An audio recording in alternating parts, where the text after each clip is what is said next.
Welcome to the Jill on Money Coronavirus Market Update. It is Monday, August 17th. I'm on vacation. Let me just tell you that right now. So we are pre-recording this, even though you're hearing it on August 17th. Mark is taking it easy also. We're trying to recharge our batteries and we'll be ready for you. Don't worry. But we're going to keep broadcasting daily so you don't get used to missing our beautiful voices. When I say our, it's really mine because Mark is such a wimp that he won't go on the microphone yet. Soon, I think that should be our fall thing, Mark, that you come on the mic.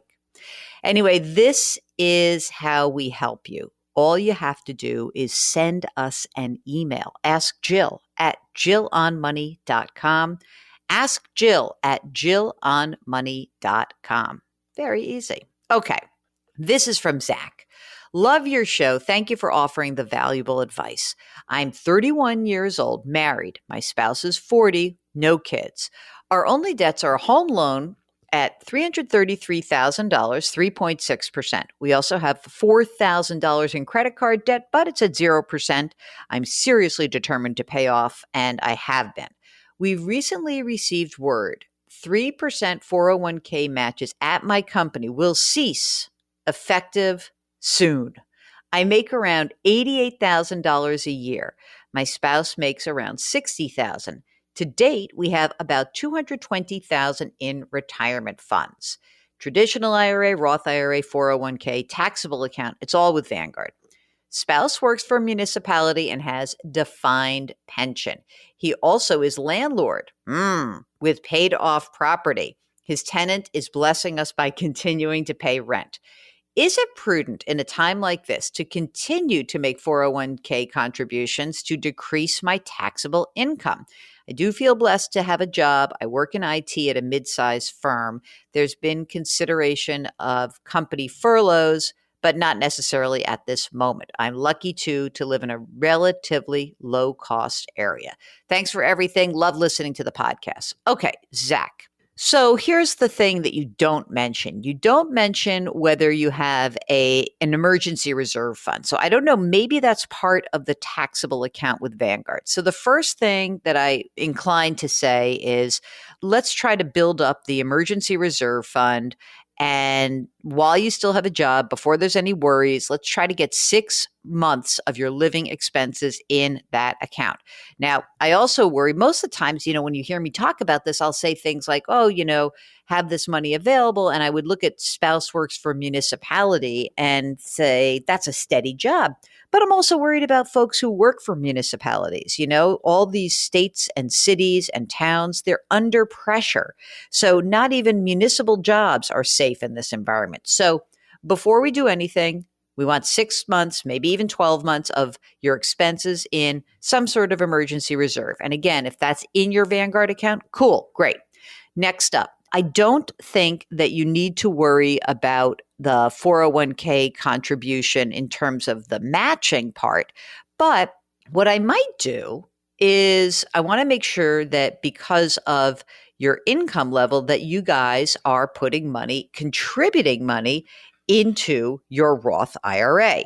Because between the two of you, just in terms of the total income, it looks like you would both be able to make Roth IRA contributions. So I think that if you could, as long as you're still, again, you make about 88, 160, 150,000, that I would like you to first make contributions into the Roth IRAs. If you're doing that already, then of course you can keep putting money into your 401k. That's fine. But I think that the triage in this is number one, first thing, emergency reserve. 2 is Roth IRA contributions. 3 is keep making 401k contributions pre-tax. And all the while that you're doing this, you're aggressively paying down that credit card debt.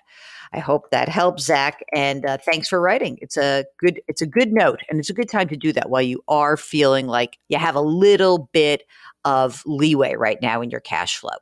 Cynthia writes, subject, late bloomer. Hi, Jill. I'm 52 years old, not married, no kids, just getting started with saving for retirement. I'm contributing enough through my 401k to get the full employer match, but I have a lot more money I could be saving because I have no debt except my mortgage. I'd like to invest in a brokerage account to keep some of my money accessible. I've also wondered about the merits of a Roth IRA. What portion of my available cash should I invest in a 401k versus a Roth versus a brokerage account? Is there a best strategy for a late bloomer? Or should I just split my money 3 ways and not overthink it? Well, I'm glad you're getting the full employer match. I don't know how much you're earning. So that's one missing piece. I would say you can do a little bit of everything. And like Zach before you, who just asked this question, I want to make sure you've got an emergency reserve fund before you start putting a lot more money away. But I think that the game plan is, presuming you have the emergency reserve, you should be putting money to get your match in the 401k. I would do a Roth IRA. And I would put some money in a brokerage account, I guess, but it's just not really tax efficient. And you're close enough to 59 and a half that I think I would just use the 401k and the Roth IRA. Those would be my two. If you have more money than that, then sure, then a brokerage account is just fine. Okie doke. Let's see. This is from Nan. Hi, Jill and Mark. Thanks for the daily show. Longtime avid listener. Really appreciate the great advice. Okay, here's Nan's situation. 40 years old, single, no kids. Hey, Mark, you get all these single people. I think we really need a Jill on Money dating service. Can you look into that? I have thought about that. Okay, let me get back to Nan. 40 years old, single, no kids, $95,000 salary. Currently renting, would like to continue to rent to keep my options flexible. God bless you, Nan. $1,250 a month in rent includes utilities and internet, no debt. Here is a breakdown of my current savings and investment. Now remember, 40 years old. That's how old Nan is. Non-retirement money market, 40 grand. Vanguard 500 index, 30 grand. Vanguard total bond index, 15 grand. Great. So got your emergency reserve and some extra money. And if you look at that non-retirement account, it's about a 50-50. I shouldn't say that. It's about a 60-40 split. IRA and 401k, 300 grand. Roth IRA, 160,000. My work offers both a 401k and a Roth option. I contribute 5% for the match. For future additional monthly investments, should I invest in the 401k, Roth 401k, or non-retirement assets?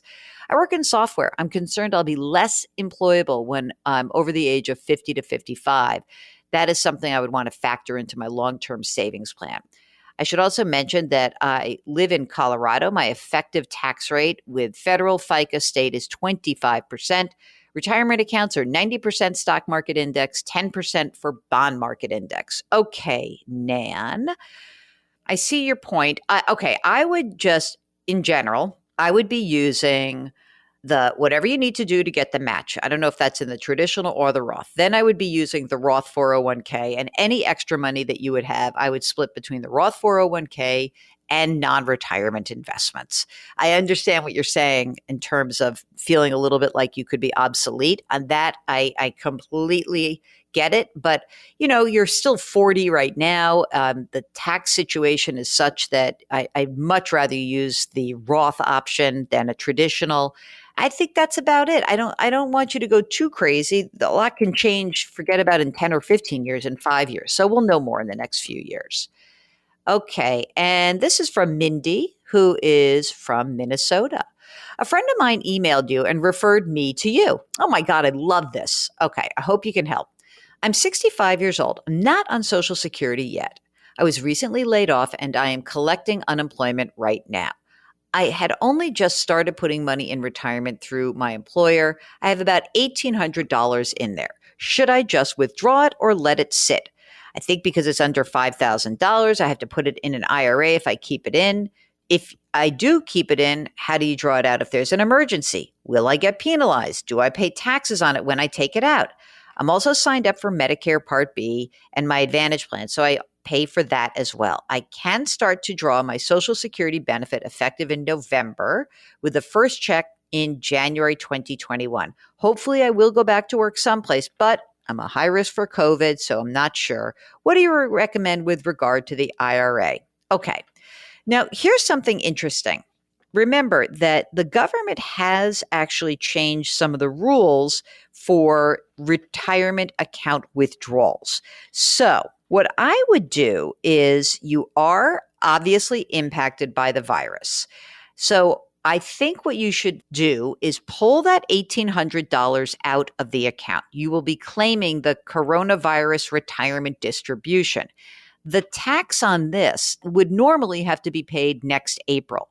However, the good news is that under the coronavirus retirement distribution, you can spread your tax liability out over 3 years. So I think that's what I would do. So I'd pull the money out today. I'd be able to spread out the tax over the next few years.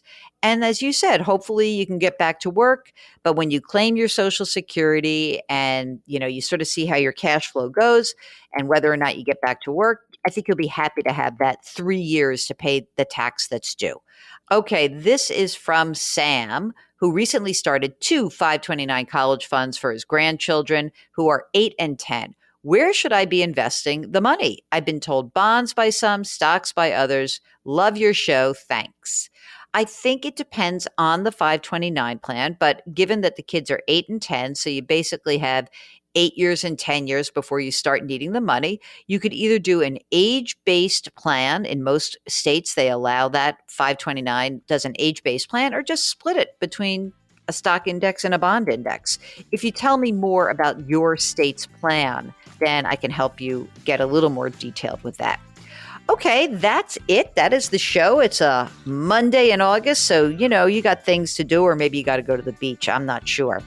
Don't forget, if you've got a financial question, just send us an email. It's askjill@jillonmoney.com, askjill@jillonmoney.com, and go to the website, jillonmoney.com. There you can sign up for our free weekly newsletter. It's free and it's weekly. Okay, don't forget, wash your hands, wear your masks, maintain that physical distancing, and do something nice for somebody today. It'll make you feel better. Okay, we'll talk to you tomorrow.